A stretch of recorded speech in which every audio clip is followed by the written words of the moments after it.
Assalamualaikum warahmatullahi wabarakatuh.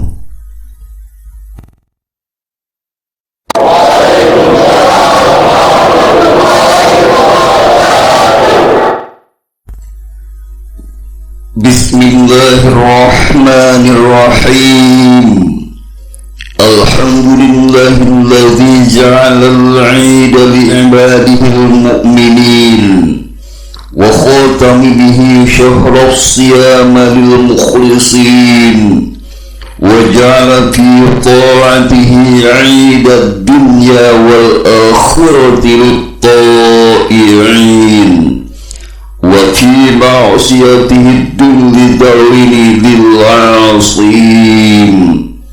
Wassalatu wassalamu ala asyrafil anbiya'i wal mursalin wa ala alihi wa ashabihil mujahidin at-tahirin, amma ba'du. Para wargi anu mulia, sateacana simkuring ngawitan saruntuy nasihat dina nggoning silih nasehatan, simkuring pun asep dewan sakulawargi sejangan duwikeun wilujeng Idul Fitri ka sadaya wargi kali sobat-sobat simkuring. Mugia kersa ngahapunten kana samudaya kalopatan sareng kahilapan simkuring sakulawargi. Kitu deui simkuring sakulawargi, insyaallah parantos ngahapunten ka para wargi sadaya. Taqabbalallahu minna wa minkum. Wargi-wargi kaum muslimin rahimakumullah, nalika panon poe akhir sasi Ramadan surup di wewengkon langit di tebeh kulon, sarta maleman hiji Syawal datang ngarayap kamar capada, mangka jadi robah sadaya rarasaan urang sadaya. Nalangsa baganti jadi suka bunga, kasedih kingkin ilang sirna datang gumbira. Urang sadaya ngagalindengkeun kagumbiraan sareng kabagjaan urang ieu, ngalangkungan aosan takbir sareng tahmid anu ngagalindeng ngaweuhan silih tembalan. Ti imah nu hiji ka imah liana, ti tajub nu hiji ka tajub nu sanesna, ti masjid nu hiji ka masjid nu sanesna, malahan ti lembur nu hiji ka lembur anu liana. Estu pandaning rasa syukur urang sadaya nutaya watas wangenna kehadirat Allah nu Maha Esa sinareng nu Maha Kawasa. Salami Ramadan sasasi campeng urang sadaya parantos ngalaksanakeun hiji perjuangan nu kalintang abotna. Langkung abot tibatan ngangkat sanjata pikeun ngancurkeun musuh nu nyata. Langkung abot tinimbang perjuangan nu ngorbankeun sabagian alih tina harta banda nu dipibanda ku urang sadaya. Kayagian nyaeta perjuangan ngendalikeun hawa nafsu, yang hareupan musuh anu henteu katawis ku panenjo panon dohir, namun justru nu aya dina diri urang sewang-sewangan. Ku urang dikelebetkeun panji-panji kaunggulan eta sarta bandera kajayaan, ngalangkungan aosan takbir sareng tahmid tadi, salaku hiji tawis rasa syukur urang sadaya saparantos sasasi ngalaksanakeun saum ngalatih diri, ngabina takwa, ngaharap ridho. Namun seueur di antawis urang sadaya umat Islam nulung sakadar nyekel kana kulit luarna wungkul dina nggoning dieling Idul Fitri atanapi lebaran ieu. Urang sering ngukun ieu lebaran teh nyaeta ku pakaian anu weuteung, baju nu anyar, sapatu weuteung, sendal anyar, HP anyar jeung sajabana. Padahal kagembiraan nu pangutamana dina mieling Idul Fitri eta teu aya sanes nyaeta balik deui kana fitrah, bersih, suci, lieu ibarat bayi nu dilahirkeun ku ibuna, henteu kagungan dosa ka Allah Subhanahu wa Ta'ala lantaran parantos dibersihkeun ku ibadah urang sadaya salami sasi Ramadan. Umargi kitu wargi hakikat ngarayakeun lebaran teu mung sakadar dina anggolan sareng acuk anu sing sarwa anyar, tapi langkung ti kitu nyaeta jiwa nu anyar anu digembleng, digojlong sarta dibina ku ngalaksanakeun ibadah puasa salami sasi Ramadan. Hasil atana pinteuna ibadah nu urang dilaksanakeun eta bakal bagumantung sarta bakal katawis dina tingkah laku kiprah kahirupan urang sadaya saparantos sasi Ramadan. Salajengna naon nu kedah ku urang sadaya diuningakeun? Wireh urang sadaya parantos sami-sami pada uninya yen ku ibadah dina sasi Ramadan dosa urang sadaya ka Allah insyaallah bersih. Namun urang sadaya teu mung ngagaduhan dosa ka Allah, margi urang oge midamal dosa ka sasama manusia. Dosa ka Allah taubat langsung ka mantenna sonder nganggo calo, langsung nyuhunkeun ampunan ka Allah Subhanahu wa Ta'ala. Namun dosa ka sasama manusia upamina urang nyandak sendal kalayan tanpa permisi, cara taubatna kedah kumaha? Allah moal bade maparin ampunan ka urang sadaya upama urang tacan mentah hampura kanu dimaksad tah ieu sasahna teh wargi. Lamun urang dosa ngantunkeun salat taubat ka Allah, tapi upami ngagaduhan dosa ka sasama manusia kapada jalma urang nyandak sendal anu batur, cara taubatna kedah kumaha? Kahiji urang kudu ngarasa hanjakal naha pangmipit teu amit ngalatementa. Nu kadua urang janji moal cukat cokot deui. Nu katilu ninggalkeun pagawean nyolong. Sareng nu kaopat sendal batur dikeun deui atuh. Teu bisa urang nyandak sendal batur nun Gusti cisim abdi taubat moal deui ngabantuin sendal sanes tanpa permisi, tapi sendal batur kekeueuk bae teu dibalikeun deui kan bogana. Nya tentu teu kaasup taubat nu kitu mah wargi.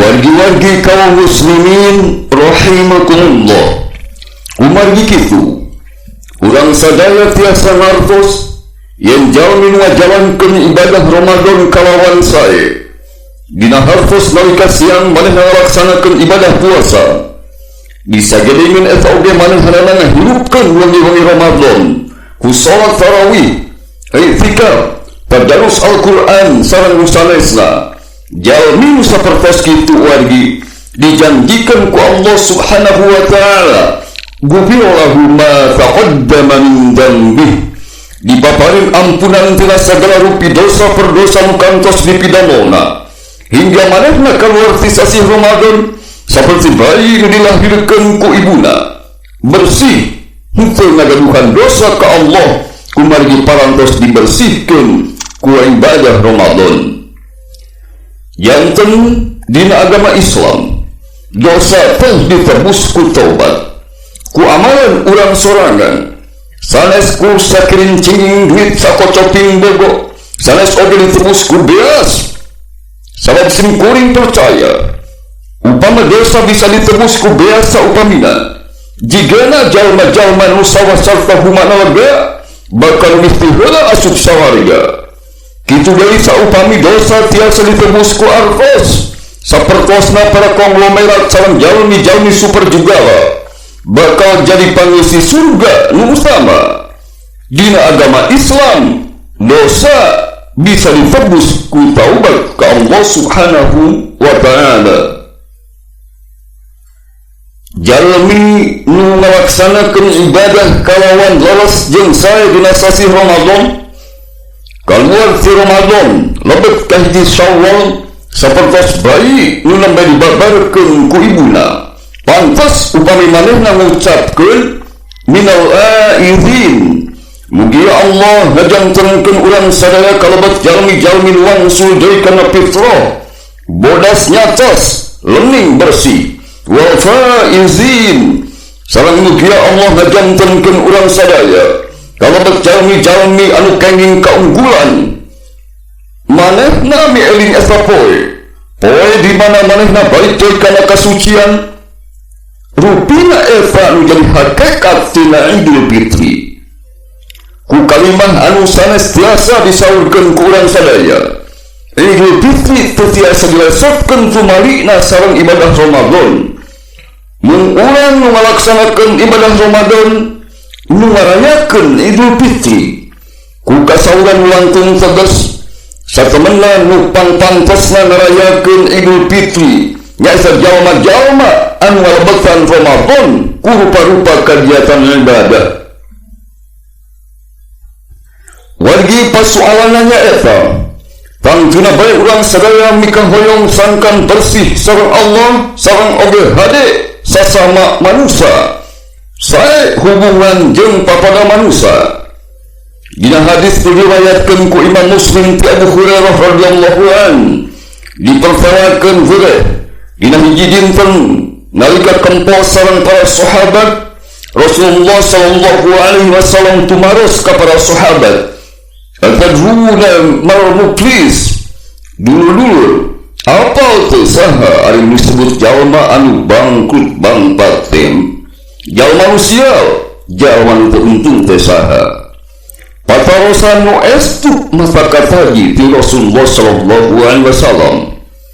Walagan para sahabat kalintang rupi-rupina, aya nu ngawaler al-muflisu fina man la dirham lahu wa la mata', timbalan Kanjeng Rasul numutkeun pamendak simkuring sadaya, jalmi nu bangkrut jalmi nu sial jaya sanes anu teu ngagaduhan harta.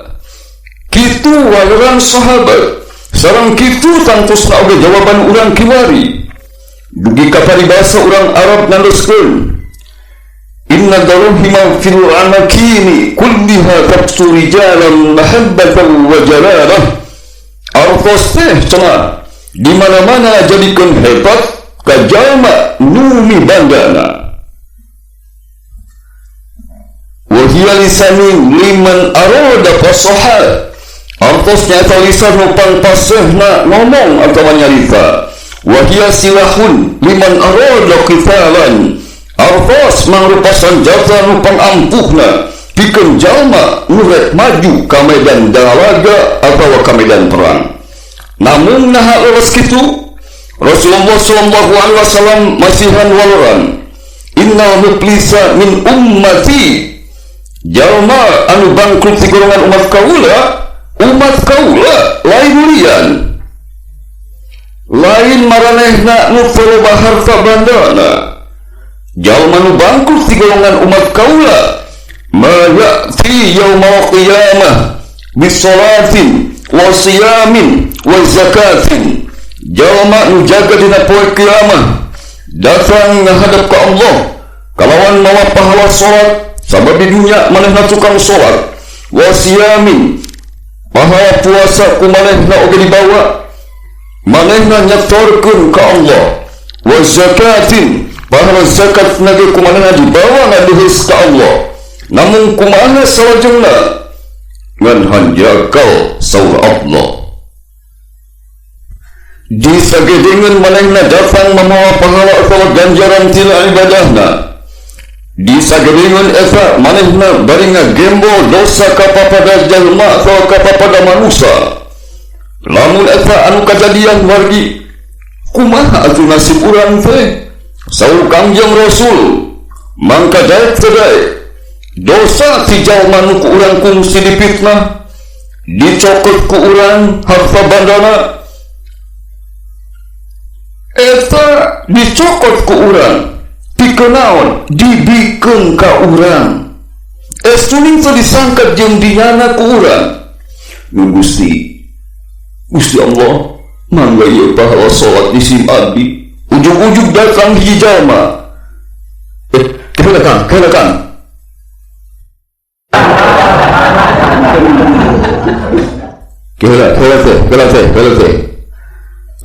Apunten sakedap Gusti, leres ieu jalma teh waktu si dunyana teh memang ahli salat. Namun di sim abdi nu teu gaduh kalopatan kantos dipitnah. Nyawi hada abdi teh hancur ngaran saya di sim abdi teh di masyarakat lantaran kalakuan manehanana. Di sim abdi sedang nuntut keadilan Gusti. Bener, ieu jalma teh pernah dipitnah. Leres Gusti, lamun kitu eta pahala salat nu maneh cariekeun sok bikeun ka jalma kungsi dipitnah ku maneh. Ludes wargi pahala salat. Datang deui lagi. Ya Allah, memang leres manehna teh waktu si dunya ahli bayar zakat. Namun sering oge manehna teh ngadahar harta jalmi nu sanes ku cara batil. Bener? Leres, ya Allah. Upam kitu sok kadiekeun pahala zakat maneh. Baik bikeun ka jalma nu harta diahar ku maneh ku cara batil. Para wargi, fayu'ta hadza min hasanatihi wa hadza min hasanatihi. Sanggeus kitu pahalana eta dicokot pikeun dibikeun ka unggal jalma nu nuntut hingga pahalana ambring BAKB. Fa in faniyat hasanatuhu qabla an yuqadda ma alaihi. Upama pahala kahadeana geus beak, geus ambring pikeun nutup hutang dosa-dosana, disagedeung eta tagihan terus murudul ngabdul. Ukhidha min khotoyahum, mangka dosa jalma-jalma nu kurang kungsi dipitnah, dicacampah, dihina, didoliman, dicokot dibikeun ka urang. Nah ieu teh lain bangkrut para wargi. Entos mah pahala dosa dipautan dikurangan terus, dosa batul ge dilimpahkeun ka diri urang. Lieu ibarat jalma nu dagang, modal beak sedengkeun nagih murudul terus datang. Naon margina ieu teh? Manehna ngan hade ka Allah, salatna bener, puasana alus, zakat kumaha dibayar, ngan hanjakal ka sasama urang. Manehna teh tukang fitnah, tukang ngahina, tukang nyacampah, tukang nyerikeun, ahli ngadahar harta ku cara batil, bangkrut nasibna di akhirat jaga. Patulhat alaihi cumma tulihatin nar. Saterusna sabagian dosa ti unggal jalma nu nuntut dibikeun pikeun ditanggung, dipanggul ku eta jalma anu antukna mah manehna dialungkeun ka neraka. Ieu dumasar kana keterangan Sahih Muslim nomor 4678 anu dikuatkeun ku hadis Tirmidzi nomor 2342. Qala Abu Isa hadza hadisun hasan sahihun. Ieu hadis teh numutkeun Abu Isa nyaeta hadis anu hasan tur sahih. Wargi kumaha kitu? Di negara urang aya hiji tradisi anu disebut acara halal bihalal, halalun bihalalin. Hartosna silih halalkeun, maksudna silih hampura, silih lubarkeun tina dosa. Kamari dulur kawayan taya salahna kukuring diteungeul haram. Dina kasempatan ieu wayahna panghalalkeun, hartosna wayahna kudu dihampura. Kukituna kasadaya wargi Simkuring sakulawardi ge nyuhunkeun dihapunten tina samudaya kalepatan sareng kahilapan disimkuring saparakanca sareng sakulawardi. Mudah-mudahan urang sadayana tiasa lebet kana golongan jalmi-jalmi nu minal izin wal faizin wa kullu amin wa antum bi khair. Kalebet jalmi nu mulih suci kana fitro, kenging kauntungan, kenging kaunggulan sarta amal ibadah urang sadaya ditampi ku Allah Subhanahu wa ta'ala. Amin. Usikum wa nafsi bittaqwallah. Wassalamu alaikum warahmatullahi wabarakatuh.